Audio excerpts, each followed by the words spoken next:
Hello guys! Magandang buhay sa ating lahat. May kunting kaalaman na naman ng ating i-share ngayon tungkol kay sitaw. Yan, i-share ko sa inyo kung ano ang mangyayari sa ating mga sitaw store or sitaw dashboard kung hindi natin makamit yung 55% order processing order. Yeah.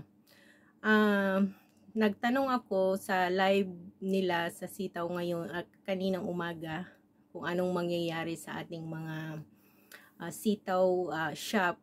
Kaya i-share ko din sa inyo kung ano yung sinagot nila sa akin. Kasi kahit ako, hindi ko nakakamit yung 55% processing order.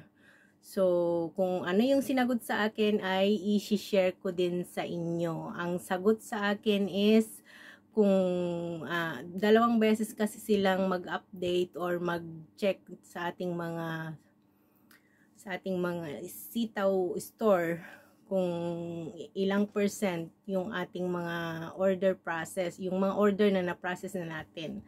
So, ang sabi nila, so, sa isang buwan is, example daw is like ngayon is September 1 to September 15, mag-check daw sila is, yung mga naka 8% na 10, 12%, kung hindi daw nakamit yung 55% is magbawas daw sila ng 1%. So, kung yung in-apply natin, nilagay natin sa ating mga orders is 8%, so magiging 7% na lang. So, hindi pa apektado yung 7% natin kung yun yung ginamit natin. So, ngayon, kung hindi pa rin natin nakamit daw yung 55% sa 16 to 30, end of the month, is doon na mababawasan yung 7% nating nilagay na kita sa ating mga sales, sa ating mga product na nabenta natin. So, magbabawas daw sila ng 1% din ulit kung hindi natin nakamit yung 55% processing order.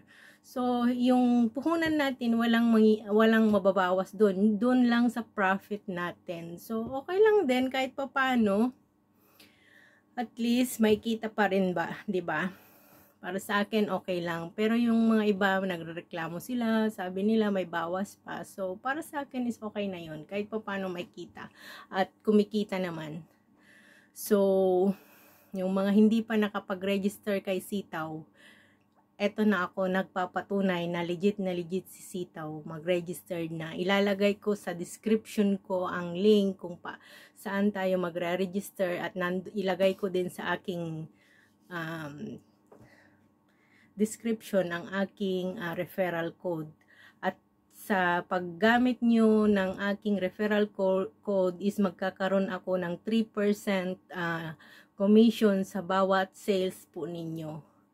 Kaya kung i-share din ninyo, after nyo makaregister, i-share din ninyo yung referral code nyo, is magkakaroon din kayo ng 3% sa bawat taong mag-sign up gamit ang inyong referral code. At magkakaroon kayo ng 3% galing sa kanilang mga sales.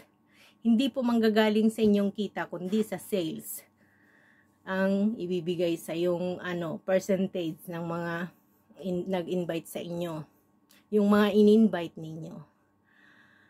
Hi guys, medyo nakakapagod ang araw na to, pero share pa din ako sa inyo. Magandang buhay sa ating lahat mga kasitaw, at sana tuloy-tuloy yung ating kita kay Sitaw dahil malaking tulong po ito para sa atin, lalong-lalo na yung mga baguhan na gustong magkaroon ng negosyo. Ito na yung simula dahil hindi na natin kailangan i-process yung mga order, hindi na natin i-market yung mga order, hindi na tayo mag-pack, hindi na tayo magpadala, sisitaw na lahat. Ang gagawin lang natin is mag-register, mag-sign up, maglagay ng puhunan, mag-confirm ng order, then mag-antay ng 18 days, then babalik sa wallet balance ninyo, and then boom, may kita na kayo 7%.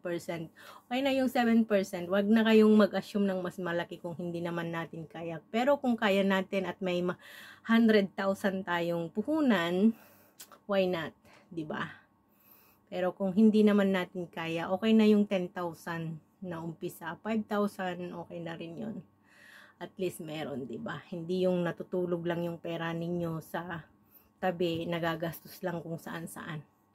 Kaya, ano na, register na. Ilalagay ko sa aking description ang aking referral link at kayo'y mag-register na. Sama-sama tayong aangat patungong, ay, sama-sama tayong aangat dahil kay Sitaw, magkakaroon tayo ng passive income. Nasasabi kong passive income ito dahil halos wala na tayong gawin pagkatapos natin mag-confirm ng order, magbayad ng mga order. Ayun, mag-antay lang po tayo na mabalik sa ating mga wallet balance ng ating. Ay nako, wag na. Tama na.